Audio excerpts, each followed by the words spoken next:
시간이 되었습니다. 시간 다 함께 마음을 모아 2023년 12월 17일 대림절 세 번째 주일 예배를 하나님께 올려드리도록 하겠습니다. 다 같이 자리에서 일어나셔서 찬송가 38장입니다. 찬송가 38장 함께 찬양하시겠습니다.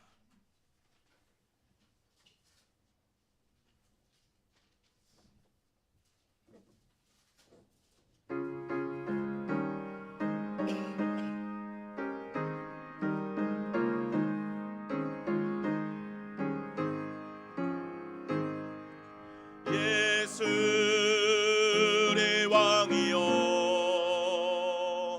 이곳에 오소서.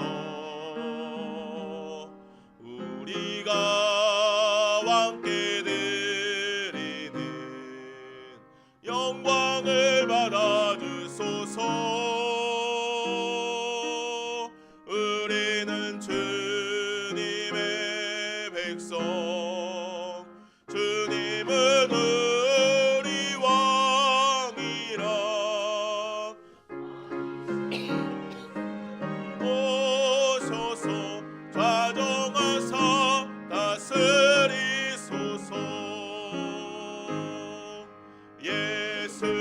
예수를 주시어 이곳에 오소서. 우리가 주께 드리는 찬양을 받아주소서. 우리는 주님의 종들, 주님은 우리 주시라. 주 대신 예수님 오셔서 이 찬양을 받아주소서.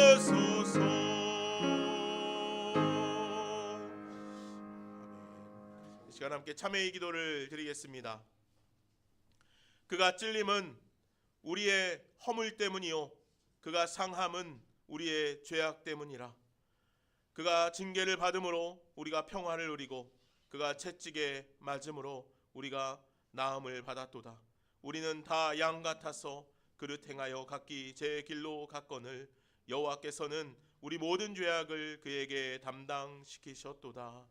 아멘. 이제는 지난 한 주간 하나님과 나만이 아는 죄를 생각하며 참회의 기도를 드립니다.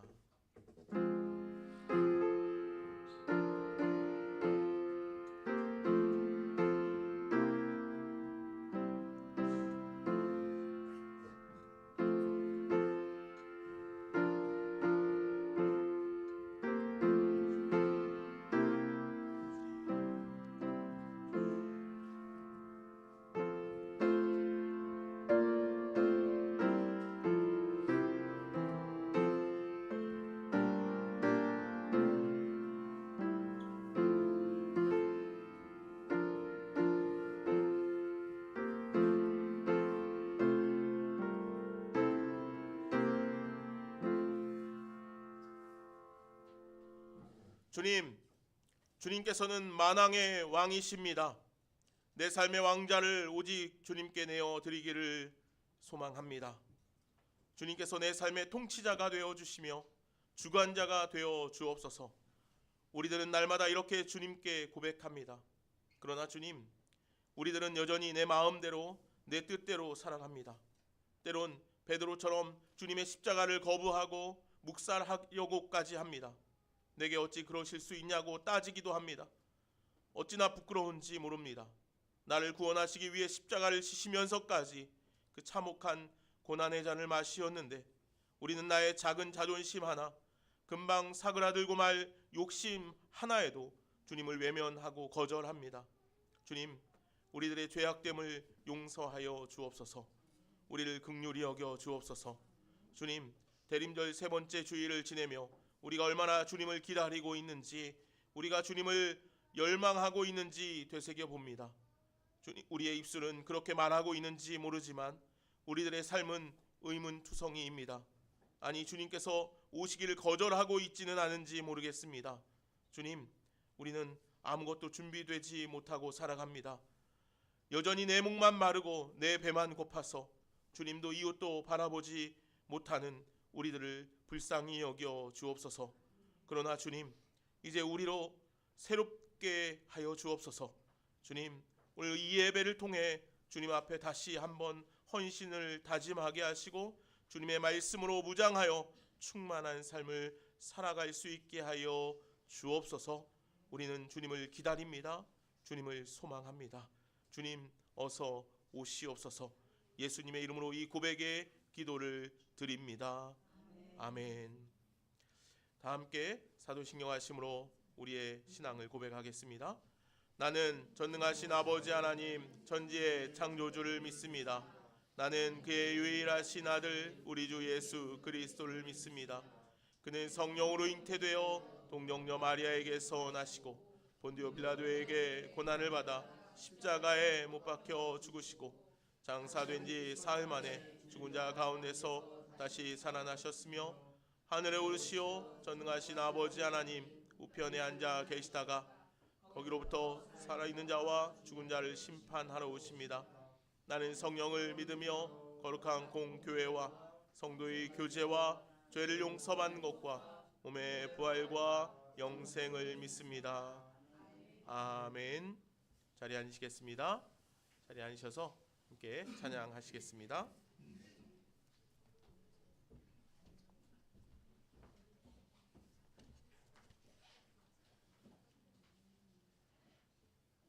찬송과 찬양 드리겠습니다. 536장입니다. 찬송가 536장입니다.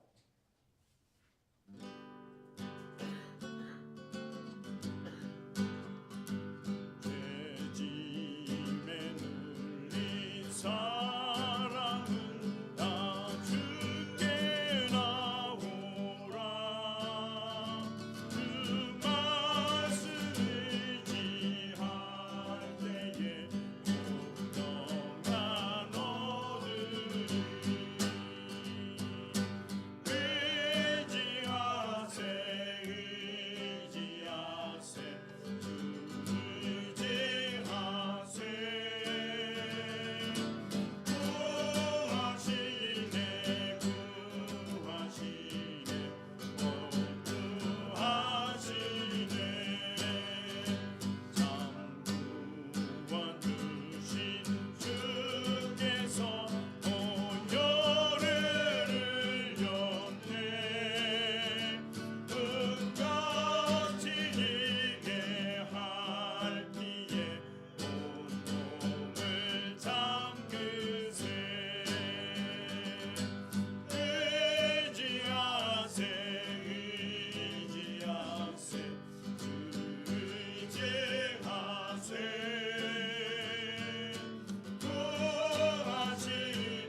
찬송가 251장입니다.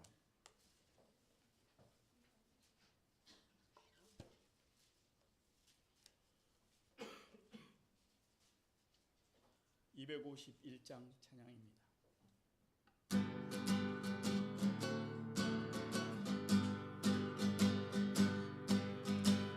놀랍다 주님의 그 은혜 우리의 죄를 속하시려 갈보리 십자가 위에서 어린 양 보혈을 흘렸네 주의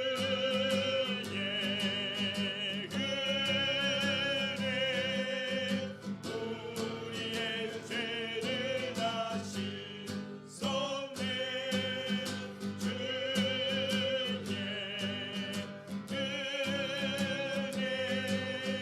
우리의 죄를 다 씻었네 죄악은 성난 파도같이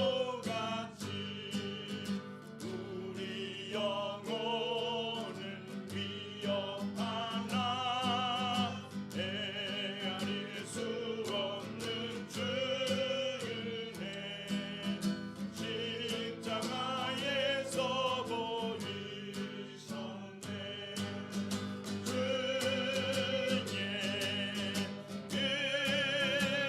은혜 우리의 죄를 다 씻었네 주의 은혜 우리의 죄를 다 씻었네 죄악에 물든 영혼들을 주께서 피로 씻으시네 지금도 흐르는 그 피에 눈보다 더 이게 씻었나 주의 은혜 우리의 죄를 다 씻었네 주의 은혜 우리의 죄를 다 씻었네 이해할 수 없는 그 은혜를 믿는 자에게 거저주네 영제여 주 앞에 나와서 어리채 말고 곧 달아라 주의 은혜 우리의 죄를 다 씻었네 주의 은혜 우리의 죄를 다 씻었네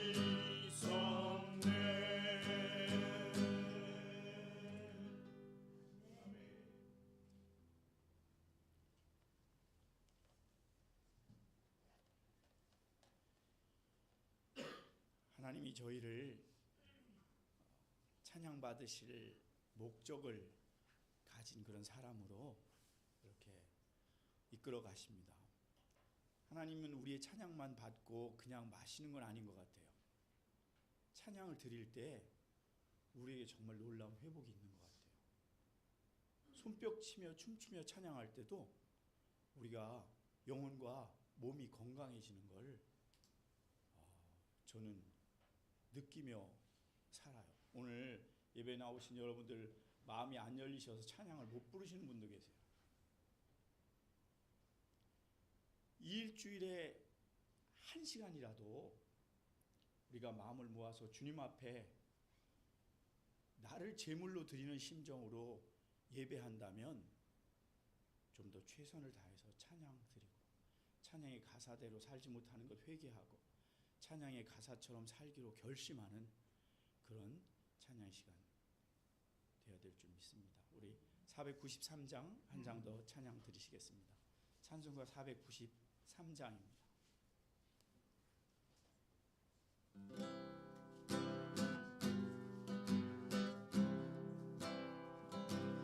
하늘 가는 밝은 길이 내 앞에 있으니 슬픈 일 많이 보고 늘 고생하여도 하늘 영광 밝음이 어두운 그늘에 치니 예수 공로 의지하며 항상 빛을 보도다. 내가 염려하는 일이 세상에 많은 주 속에 근심 밖에 걱정 늘 시험하여 예수 보배로운 피 모든 것을 이기니 예수 공로 의지하여 항상 이기리로다. 내가 천성 바라보고 가까이 왔으니 아버지 영광 집에 나 쉬고 싶도다. 나는 부족하여도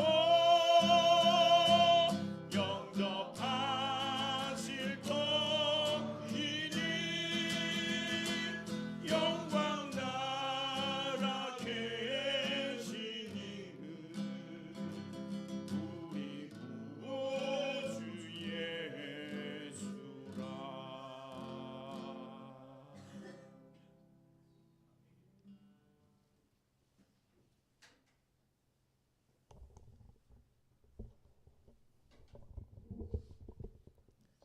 기도드리겠습니다. 하나님 아버지 감사합니다. 지난 한 주간 동안의 삶도 아버지 하나님께서 잘 지켜주셔서 기상의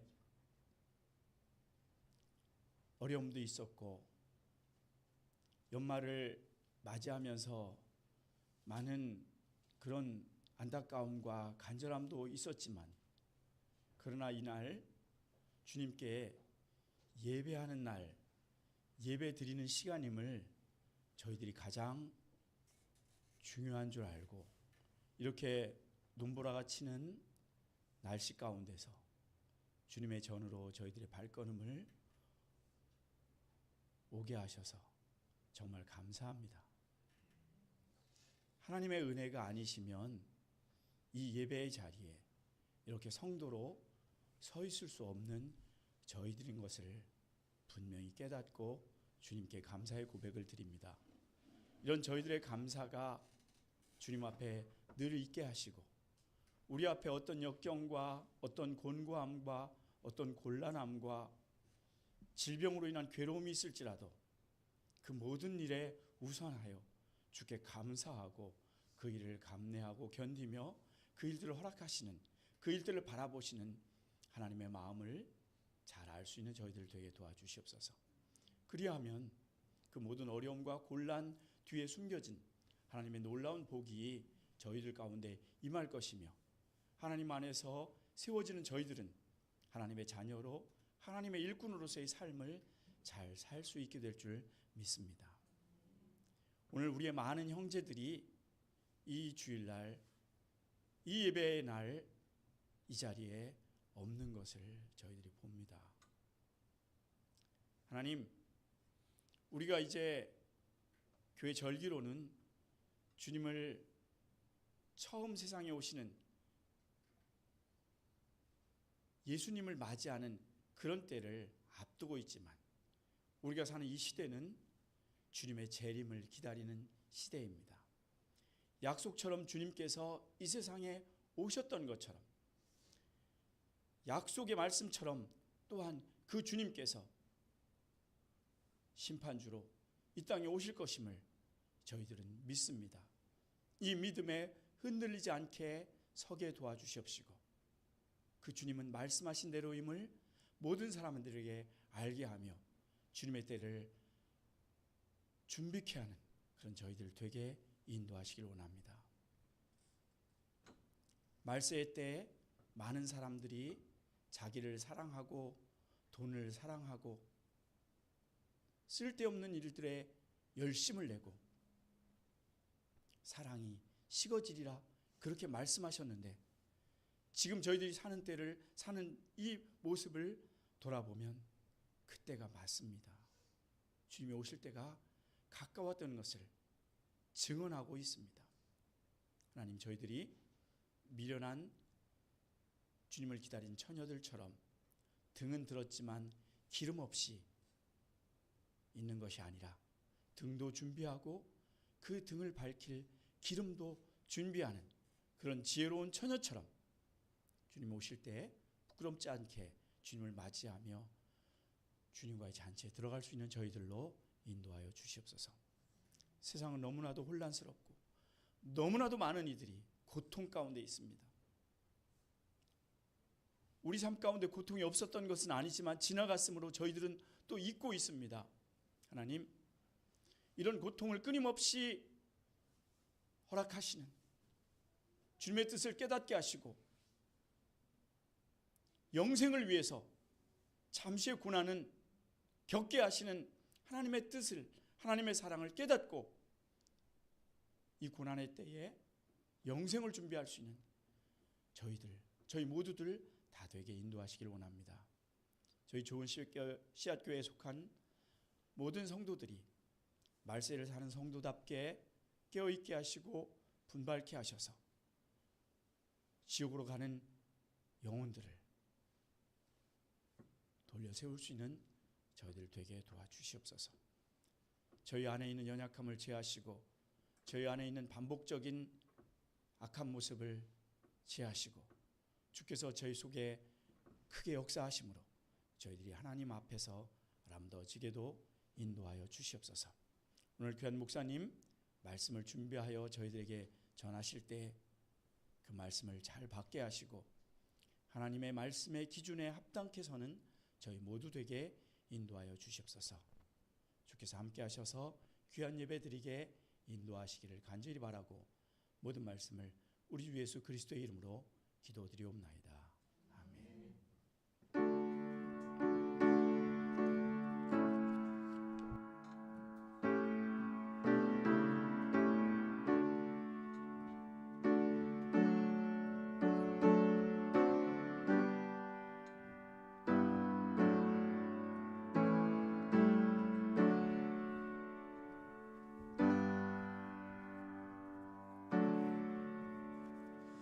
축복의 노래 함께 부를까요? 주님의 사랑이 당신을 통해 온 세상 가운데 전해지기를 원합니다. 우리 축복하며 함께 노래하겠습니다.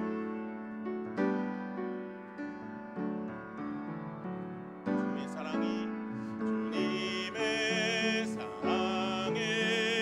당신을 통해 가운데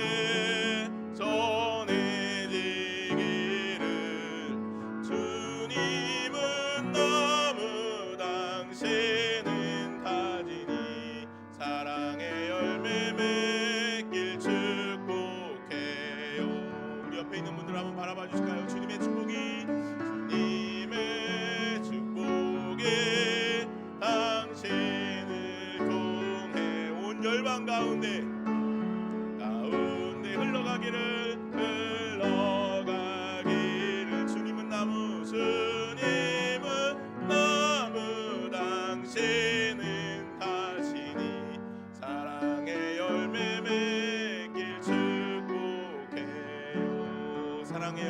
축복합니다. 사랑의 열매 맺길 축복해요.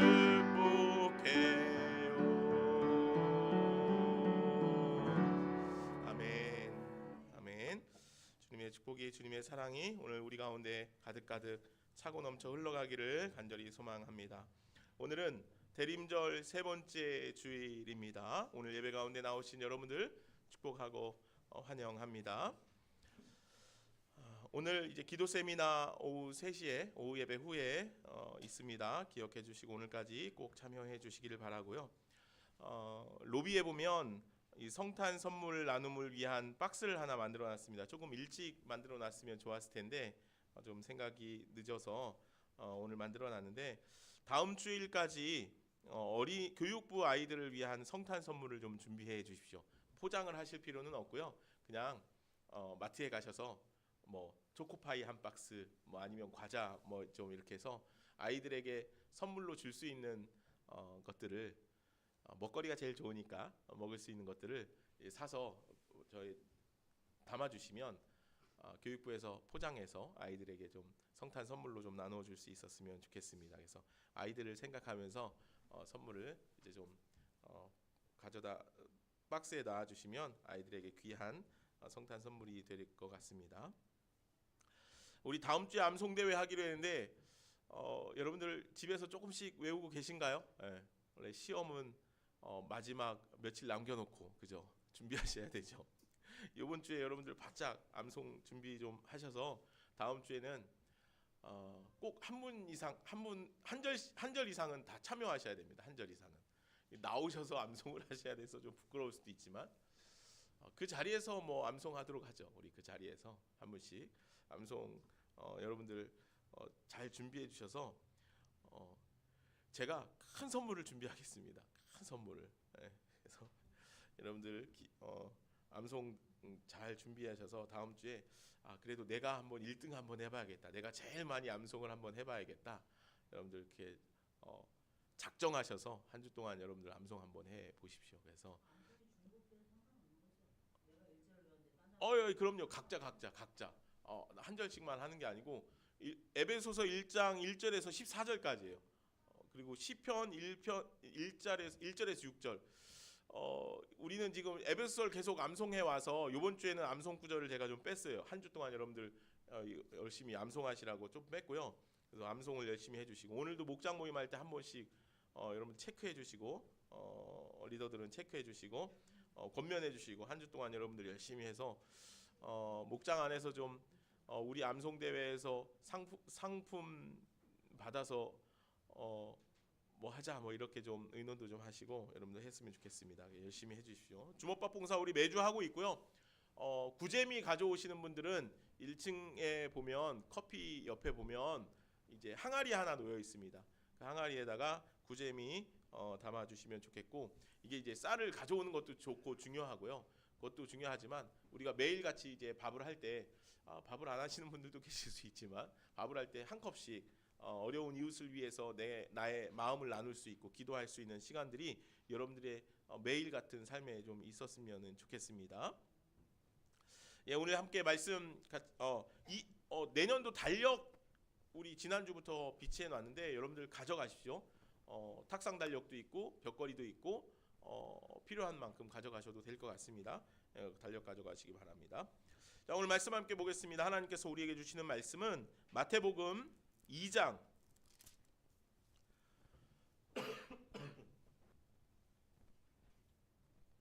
마태복음 2장 저 물 한 잔만 좀 갖다 주십시오. 2장 1절에서 12절 말씀입니다. 마태복음 2장 1절에서 12절 말씀입니다. 찾으셨습니까? 제가 말씀을 받들어 읽겠습니다. 여러분들은 눈으로 말씀을 함께 따라 읽어 주십시오. 마태복음 2장 1절에서 12절입니다. 헤롯 왕 때 예수께서 유대 베들레헴에서 나심에 동방으로부터 박사들이 예루살렘에 이르러 말하되 유대인의 왕으로 나신 이가 어디 계시냐? 우리가 동방에서 그의 별을 보고 그에게 경배하러 왔노라 하니 헤롯 왕과 온 예루살렘이 듣고 소동한지라.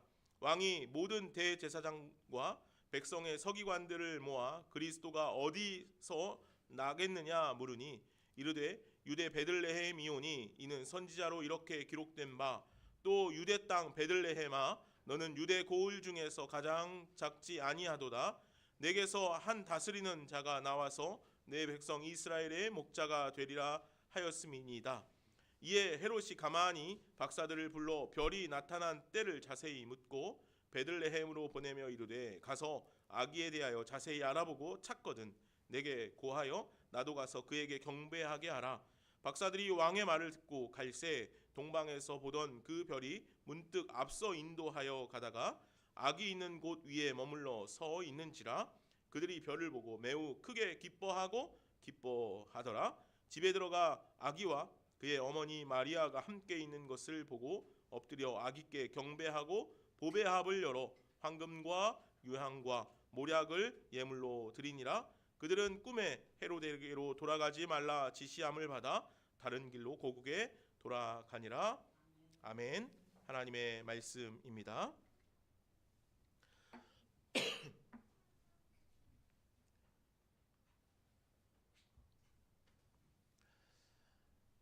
성탄의 계절에 빠질 수 없는 인물이 있습니다. 바로 동방박사입니다.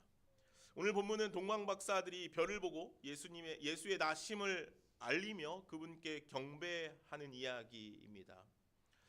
그런데 우리는 이 동방박사에 대해서 조금 오해하고 있는 부분들이 몇 가지 있습니다. 우리가 익히 알고 있을 수도 있지만 동방박사는 몇 명입니까?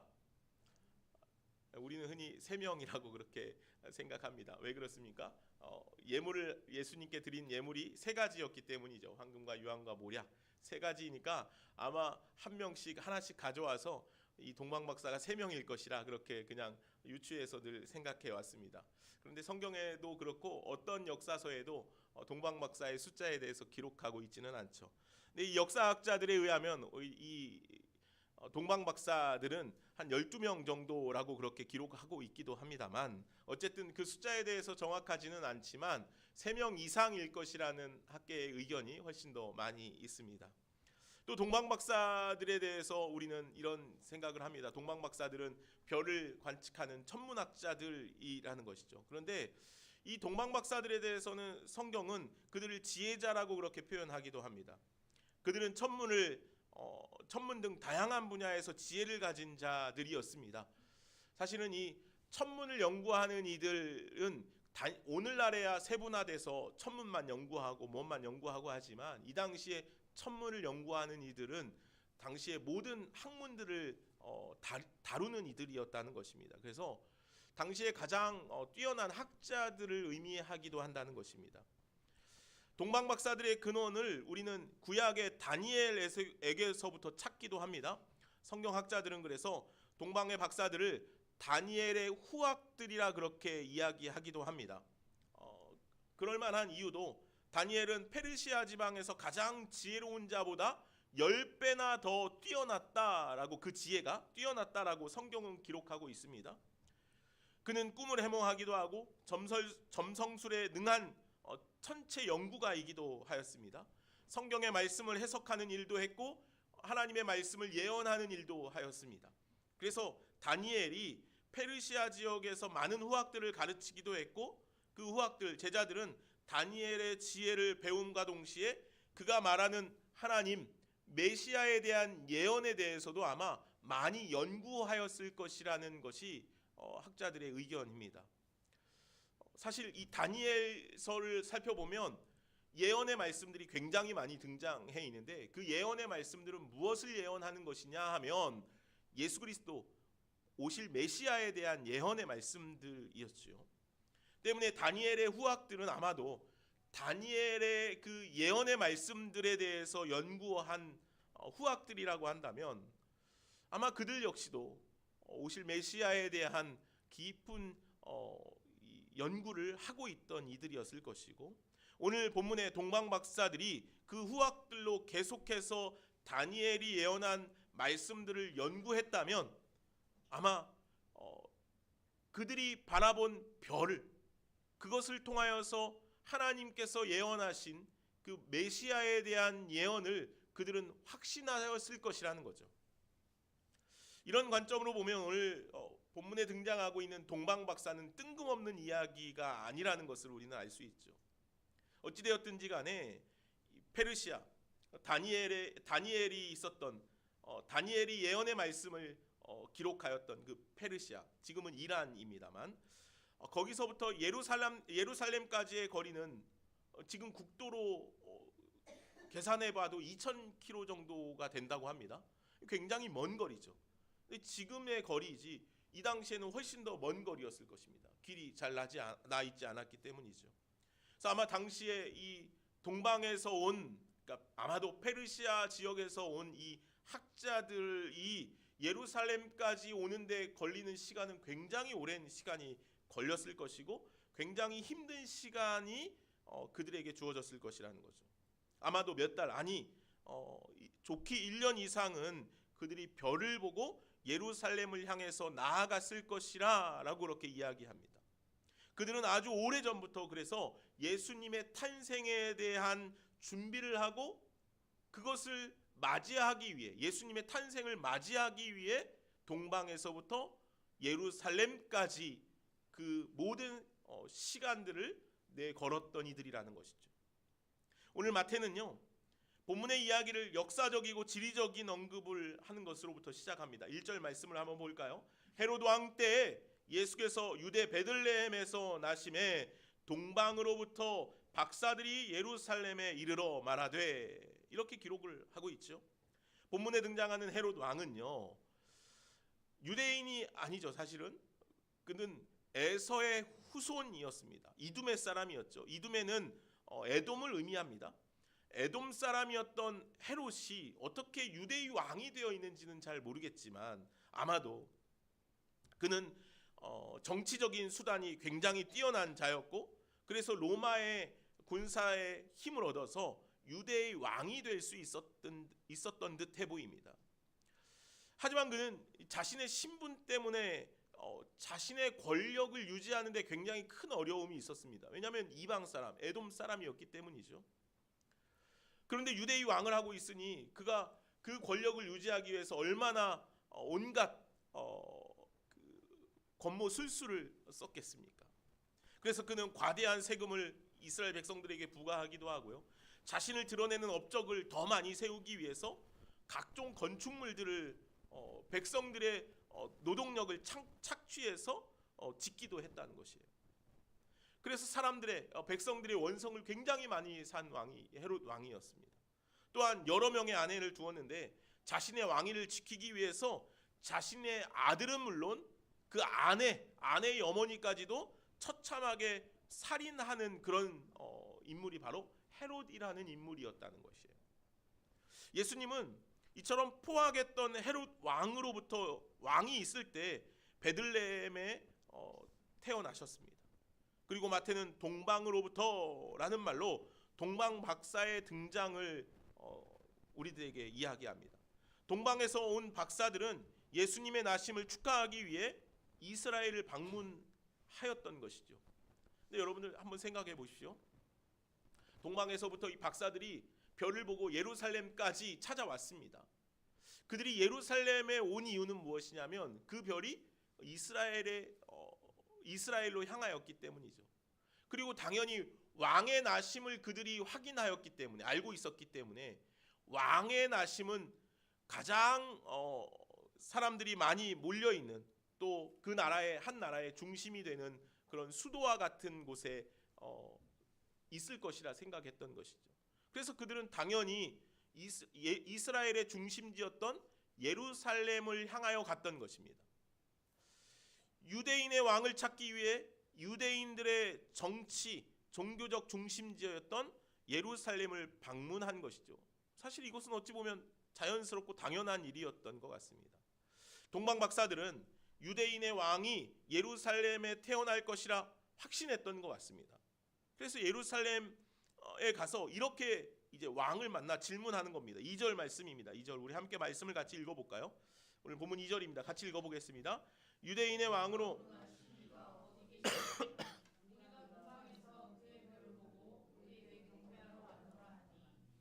아멘. 이 동방 박사가 한 질문을 생각해 보면 이런 것입니다. 지금 유대에 왕이 있는 곳에 가서 왕이 어디 있느냐, 왕이 태어날 건데 어디에 있느냐라고 그렇게 묻고 있는 거예요. 어찌 보면 좀 당황스러운 이야기처럼 들리기도 합니다. 헤롯 입장에서 생각할 때 헤롯은 왕 아닙니까? 그죠? 내가 왕인데, 내가 왕으로 있는 유대, 다스리고 있는 이 유대 땅에 와서 이들은 동방에서 온 사람들이라고 하는데 내가 아닌 다른 왕을 찾고 있다는 거예요. 그리고 그 유대인의 왕을 찾아서 그 왕에게 우리가 경배하겠다라고 그렇게 이야기하고 있다는 거예요. 헤롯의 입장에서 어떻습니까? 굉장히 당황스럽죠. 게다가 아까 말씀드린 것처럼 헤롯은 어때요? 자신이 이방인이었죠. 에돔 사람이었다는 거예요. 그래서 자신이 왕권을 유지하는데, 그 지위를 유지하는데 굉장히 혈안이 돼 있고 예민했던 사람이라는 거예요. 자신의 아내도 죽이고 아내의 어머니도 죽이고 아들까지도 죽이면서 자신이 그 왕권을 지키는데 굉장히 큰 힘을 쏟고 있는 사람이었다는 거예요. 그런데 동방에서부터 사람들이 와서, 박사들이, 지혜자들이 와서 왕을 찾는다는 거예요. 나를 찾는가 했더니 아니죠. 왕이 태어났다는 거예요. 유대의 왕이 태어났는데 우리가 그에게 경배하겠으니 그 왕이 어디 있는지 알리라 라고 그렇게 말하고 있다는 것이죠. 자신의 왕위를 병적으로 집착했던 헤롯이 그 사실을 들을 때 헤롯뿐만 아니라 그의 신하들까지도 화들짝 놀랄 수밖에 없었겠죠. 3절 말씀입니다. 한번 볼까요? 이렇게 기록하고 있죠. 헤롯 왕과 온 예루살렘이 듣고 소동한지라. 당연하죠. 유대인의 왕이 태어났다는 소식은 헤롯에게 커다란 충격과 두려움이었을 것이라는 거예요. 그동안 자신의 왕권에 대한 정통성을 얻기 위해 수없이 애써왔는데 그것을 아마도 부정당한 느낌이었을 것이라는 거예요. 이에 충격과 두려움에 휩싸인 헤롯은 대제사장과 서기관들을 불러서 이렇게 이야기합니다. 4절 말씀입니다. 우리 4절 말씀 한번 읽어볼까요? 같이 읽겠습니다. 왕이 모든 대제사장과 백성의 서기관들을 모아 그리스도가 어디서 나겠느냐 물으니. 아멘. 헤롯의 물음이 또 재미있어요. 그리스도가 어디에서 나겠냐는 거예요. 동방에서 온 사람들은 누구를 찾았어요? 왕을 찾았어요. 근데 헤롯은 지금 뭐라고 묻고 있어요? 그리스도가 어디에서 나겠냐는 거예요. 헤롯은 유대인의 왕이 그리스도라는 것을 알고 있습니다. 헤롯은 하나님께서 보내시겠다고 약속하셨던 메시아, 이스라엘의 소망이며 백성들이 기다리고 소망하던 그리스도가 동방 박사들이 찾고 있는 유대의 왕이라는 것을 헤롯은 깨닫고 있었다는 것이죠. 그렇죠? 그러니까 왕을 찾고 있는 그 물음에 그리스도가 어디에서 나겠느냐라고 그렇게 묻고 있는 것입니다. 그런데 그 사실을 알고 있는 헤롯이 어떠한 행동을 합니까? 그 사실이라는 건 뭐예요? 이스라엘의 왕, 이스라엘의 메시아, 이 땅의 메시아로 오실 그리스도, 그분의 나심에 대해서, 오심에 대해서 알고 있는 헤롯인데 그가 어떤 행동을 합니까?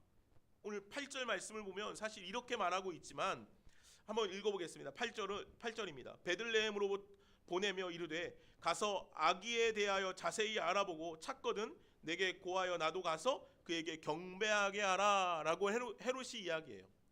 헤롯이요, 동방 박사들에게 하는 말이에요. 나도 그 왕에게 경배하고 싶으니까 찾으면 나에게도 좀 알려주라는 거예요. 나도 경배하겠다는 것이죠. 그런데 사실 이거는 진짜 의도가 아니죠. 헤롯이 정치적 술수와 음모를 행하고 있는 거예요. 자신의 거짓을 감추고 있는 거죠. 오늘 우리가 읽진 않았지만 16절 말씀을 보면 이런 말씀이 기록되어 있죠. 16절이에요. 제가 한번 읽어보겠습니다. 이에 헤롯이 박사들에게 속은 줄 알고 심히 노하여 사람을 보내어 베들레헴과 그 모든 지경 안에 있는 사내 아이를 박사들에게 자세히 알아본 그때를 기준하여 2살부터 그 아래로 다 죽이니. 엄청난 살육을 행하고 있는 거예요. 베들레헴뿐만 아니라 그 지경에 있는 모든 2살 이하의 아이들, 남자 아이들을 다 찾아 죽이는 일을 헤롯이 하고 있다는 거죠. 왜요? 메시아가 나셨기 때문이죠. 왕이 났다는 소리를 들었기 때문이에요. 그 왕은 단지 한 나라를 다스리는 왕이 아니라 이 땅을 구원할 메시아 그리스도라는 사실을 그가 알았지만, 그럼에도 불구하고 그는 자신의 자리, 왕권을 차지하고 그 자리를 내놓지 않기 위해 그 엄청난 사륙을 행하고 있는 모습을 보게 된다는 것이죠. 우린 여기서 대조되는 두 가지 모습을 봐요. 두 인물이 등장했죠. 헤롯이라는 인물과 동방박사들에 대한 이야기가 오늘 본문 안에 등장합니다. 헤롯과 동방박사 모두 왕을 찾았습니다. 하지만 그들의 목적은 전혀 달랐죠. 헤롯은 왕의 나심을 알고 왕을 죽이려 했지만 동방박사는 왕을 경배하기를 원했습니다. 헤롯과 대조적으로 동방박사는 왕을 만나기 위해 먼 길을 왔고 귀한 것을 들여 왕께 경배하였습니다. 그러나 헤롯은 예루살렘 바로 근교에 있는 베들레헴 바로 가까이에 있는 왕의 나심을 알았지만 그는 살인하는 사륙자들을 보내고 있을 뿐이었다는 것이죠. 이런 대조적인 사람들의 모습은 예수님의 나심으로부터 시작되어서 오늘날까지 계속해서 이어져 가고 있다는 것이, 우리가 예전에 함께 살펴본 말씀처럼 예수께서 빛으로 이 땅에 오셨다라고 우리는 말씀을 나누었습니다. 그러나 사람들은 어떻다고요? 그 빛을 싫어했다라고 말하죠. 그래서 어둠 가운데로 숨었다라고 말해요. 그러나 그 빛 가운데로 나아오는 이들은, 예수를 영접하는 이들에게는 하나님의 자녀가 되는 권세를 주셨다라고 말씀하시죠. 빛으로 오신 예수 그리스도, 우리 가운데 찾아오시는 예수 그리스도, 그분을 만날 때 어떤 이들은 피하고 숨고 그것을 없이 하려 하지만, 또 어떤 이들은 그분께 나아가 그 빛 가운데로 세워지게 된다는 것이죠. 우리들은 어떻습니까? 우리들은 예수님의 왕되심에 대해서 어떻게 반응합니까? 신앙의 삶을 사는 우리들은 모두 예수님을 내 삶의 왕으로 영접하는 이들일 것입니다. 여러분들 그렇습니까? 아무도 아멘 안 하시나요? 네. 우리는 모두 다 예수 그리스도를 주님은 나의 왕이십니다, 주님만이 나의 통치자이십니다 라고 우리는 그렇게 고백한다는 거예요. 그런데 문제는 우리가 그분을 왕으로 받아들이지만 여전히 우리는 그것을 본능적으로 거절하며 살아간다는 거예요. 우리는 그분의 왕되심을 거부하려고 몸부림치고 살아간다는 거죠. 예수님이 왕이시기 때문에 내 삶의 중심을 그분께 두어야 하는데, 우리는 여전히 내 삶의 중심이 나 자신이기를 원한다는 것이죠. 내가 왕이 되어 살아가기를 원한다는 거죠. 내가 나의 통치자가 되기를 원한다는 거죠. 우리는 다른 누군가에 의해서 내 삶이 통제되는 것을 원치 않습니다. 주님의 말씀이 주어질 때조차도 내 마음대로 주님의 말씀을 재단하여 내 뜻대로 하려 할 때도 참 많이 있다는 거죠. 우리의 본성이 그렇다는 거예요. 우리는 누구나 다 나와 내 필요에, 내 욕심과 내 뜻에 모든 것을 맞추어 생각하려 한다는 것이죠. 내가 세상의 중심인 것처럼 살아가기를 원하죠. 언제나 내가 내 삶의 왕이기 때문입니다. 그래서 다른 왕을 받아들이려 하지 않습니다. 주님께서 내 삶의 주인입니다, 주님께서 나의 왕이 되십니다라고 고백하지만 실상 내 삶은 그것과 다른 삶을 살아간다는 것이죠. 이제 오늘 우리들은 동방박사들의 이 물음을 다시 한번 생각해 보아야 합니다. 왕이 어디 계시냐? 왕이 어디 계시냐? 내가 경배하러 왔노라. 여러분들의 왕은 어디 계십니까? 여러분들의 왕은 누굽니까? 예수 그리스도께서 왕으로 오셨습니다. 예수님께서 나의 왕이십니다. 예수님이 왕이시면 나는 왕이 아니죠. 그 왕자에서 우리는 내려와야 합니다. 우리는 이것을 기억해야 합니다. 주님께서 내 삶의 왕이 되어야 합니다. 그분이 왕으로 오셔서 내 삶의 주인이 되어야 합니다. 주님께서 내 삶의 통치권을 가지고 계심을 우리는 인정해야 합니다. 그렇다면 이제 오늘 우리들은 어떤 삶을 살아가야 하겠습니까? 사랑하는 여러분, 여러분의 삶에서 실제로 왕이 누구인지 여러분들 한번 생각해 보십시오. 정말 내 삶의 왕이 예수 그리스도가 맞는가? 여러분들 점검해 보십시오. 헤롯은 이미 알고 있었습니다. 오래전부터 예언된 메시아 그리스도께서 오셔서 온 땅의 통치자가 되시며 왕으로 오신다는 것을 헤롯은 알고 있었지요. 그러나 그는 자신의 왕권을 내어놓고 싶지 않았습니다. 자신의 왕권을 지키기 위해 수많은 생명을 살생하면서까지 자신의 왕권을 수호했습니다. 우리 안에 헤롯과 같은 마음이 생겨날 때가 얼마나 많은지 모릅니다. 내가 계속 왕으로 내 안에 머물고 싶을 때가 있습니다. 그래서 주님의 말씀도 거절합니다.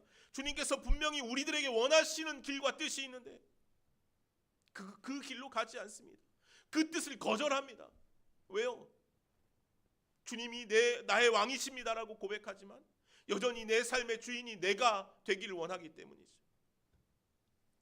사실 예수님을 내 삶의 왕으로 모시고 그분을 따라 사는 것은 쉬운 일이 아니죠. 예수님을 왕으로 모시고 살아간다고 하지만 정작 내 자존심 하나 주님의 말씀 앞에 굴복시키지 못할 때가 얼마나 많습니까? 서로 사랑하라, 용서하라 말씀하시지만 우리 그 말씀 너무도 많이 들려지고 너무도 쉬운 말씀 같지만 우리 안에 그러지 못할 때가 너무도 많지 않아요. 정작 내 자존심 하나도 내 마음 하나도 주님 앞에 굴복시키지 못하는 우리들의 삶이라는 것이죠. 내 작은 욕망 하나도 주님의 말씀으로 덮지 못하지 않습니까? 주님 앞에 나와 예배해야 하지만 주님 앞에 나와 우리의 삶을 헌신해야 하지만 주님께서 우리에게 주신 사명들이 분명히 있지만 우리가 그 사명 뒤로 하고 내 삶을 향해서 내가 뜻하는 것을 향해서 우리는 달려가고 있지는 않습니까? 내 욕심 하나, 내 자존심 하나 어찌하지 못하는 우리들의 모습을 본다는 거예요. 주님께서 나의 삶의 왕이십니다. 주님께서 나의 주권자, 통치자가 되십니다라고 고백하지만 실상은 그것과 너무도 거리가 먼 삶을 살아가고 있다는 거죠. 주님께 나와 예배하지만 여전히 우리들은 주님을 온전히 경배하지 못합니다. 얄팍한 속임수로 나 스스로를 속이며 하나님을 기만하고 거짓된 예배를 드리기도 한다는 것이죠. 헤롯처럼 말입니다. 그러나 이제 우리들은 동방박사들처럼 우리의 삶 전체를 주님께 내어드릴 수 있는 헌신을 이제 다짐해야 합니다. 그들은 밤하늘에 빛나는 별을 보고 왕을 찾아 자신들의 전 삶을 내어드리지 않았습니까? 그들은 자신들의 모든 지혜를 통틀어 별을 관찰하고 마침내는 메시아를 가리키는 별을 따라 동방에서부터 수천 킬로를 따라 그 왕을 경배하기 위해 예배하기 위해 나아가지 않았습니까? 그들은 자신들의 전생 모든 것을 통틀어 메시아를 찾아 나섰으며 그분을 찾고 발견함으로 말미암아 기뻐하고 기뻐하였다라고 그렇게 고백합니다. 오늘 본문 10절 말씀입니다. 그들이 별을 보고 매우 크게 기뻐하고 기뻐하더라. 별을 보고 크게 기뻐하고 기뻐했다는 것이죠. 아마도 동방박사들이 예수님을 만남으로 인한 그들의 기쁨을 최대치로 표현했던 그런 표현인 것 같습니다. 그들은 기뻐하고 기뻐했다는 것이죠. 그들은 그렇게 먼 거리에서 수많은 고생을 하면서 예루살렘까지 찾아와서 드디어 예수 그리스도 왕을 만났습니다. 그리고 동방박사들은 예수님과의 만남이 마치 그들의 인생의 가장 큰 기쁨인 것처럼 기뻐하고 있다는 것이죠. 여러분들의 인생에서 가장 큰 기쁨은 무엇입니까? 여러분들은 무엇을 그렇게 기뻐합니까? 자신들의 인생의 목적이 이루어진 것처럼 기뻐하는 동방박사들처럼 오늘 우리들이 예수 그리스도를 통해 가장 큰 기쁨을 누릴 수 있는 저와 여러분들이 되기를 간절히 소망합니다. 주를 만나 그분을 예배하고 그분을 경배하는 것이 우리 인생의 가장 큰 기쁨과 감사가 되어지기를 간절히 소망합니다. 사랑하는 여러분, 동방박사들은요 자신들에게 비추어진 별을 보고 자신들의 온 힘을 쏟으며 나아갔습니다. 그들은 자신들에게 비추어 예언되고 있는 왕을 경배하기 위해 왕께 예배하기 위해 자신들의 온 삶을 헌신했다는 거예요. 왕이 어디 계시냐? 그들은 자신들에게 비추어진 별을 보고 그들의 삶에 비추어진 왕을 맞이하고 경배하기 위해 그들의 삶의 길을 결정하였던 것이죠. 왕이 어디 계시냐? 이 물음이 동방박사들의 삶의 길, 삶의 방향을 결정하였던 것처럼 오늘 우리들의 삶 가운데도 이 물음이 주께로 향한 옳은 걸음의 길이 되기를 간절히 소망합니다. 이제 오늘 우리는 물어야 합니다. 왕이 어디 계시냐? 내 마음에 물어야 합니다. 왕이 어디 계시냐? 누가 왕인가? 내가 예수 그리스도를 온전히 왕으로 모시고 경배하며 살아가고 있는가?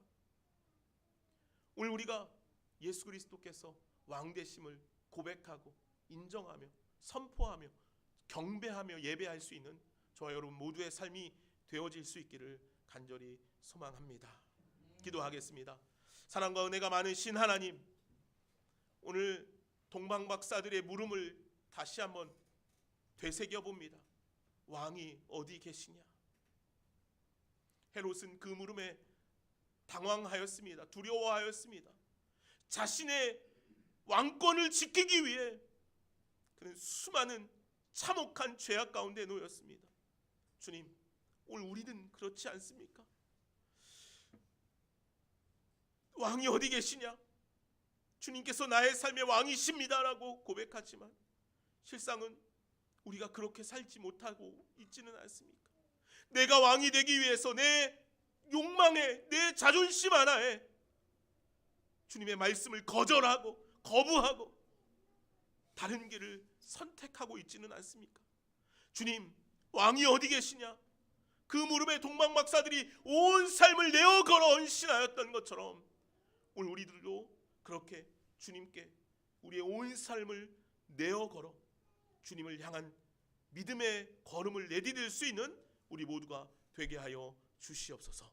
감사하며 예수님의 이름으로 기도하옵나이다. 아멘. 말씀을 기억하면서 우리 함께 같이 찬양하시겠습니다. 예수 열방의 소망, 예수 우리의 위로자, 주는 온 땅의 영원한 소망입니다. 우리 함께 같이 찬양하며 고백하겠습니다.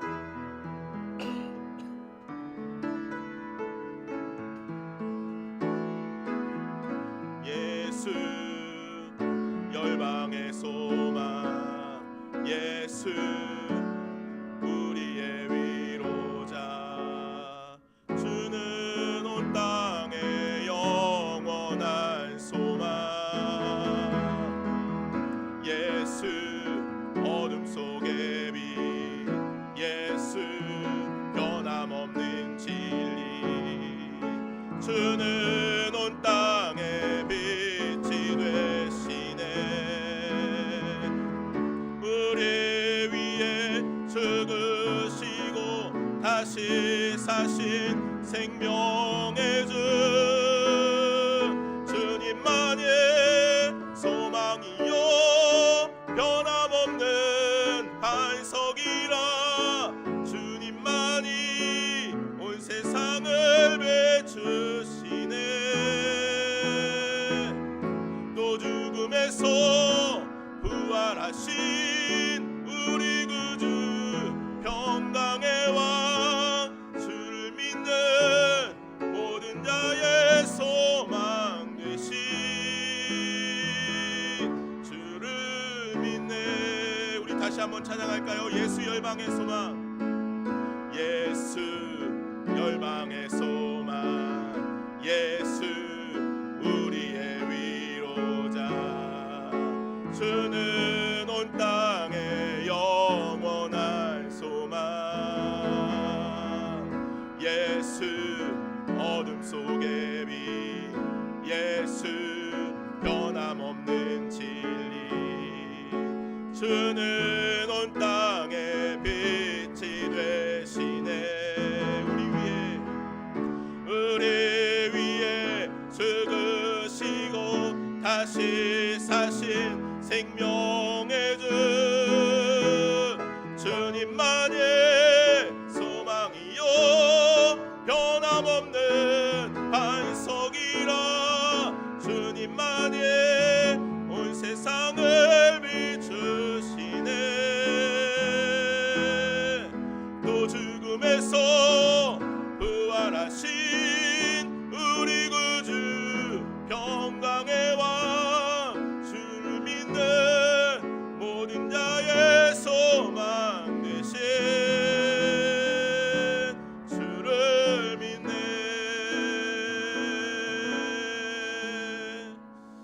아멘. 제가 연습을 많이 했는데 이따 오후에 우리 찬양 한 번 더 하시죠. 우리 다 같이 자리에서 일어나셔서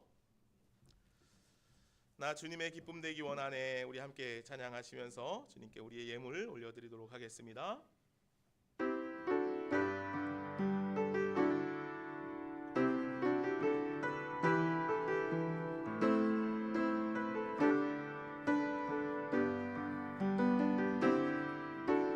나 주님의 기쁨 되기 원하네, 내 마음을 새롭게 하소서. 새 부대가 되게 하여 주사 주님의 빛 비추게 하소서.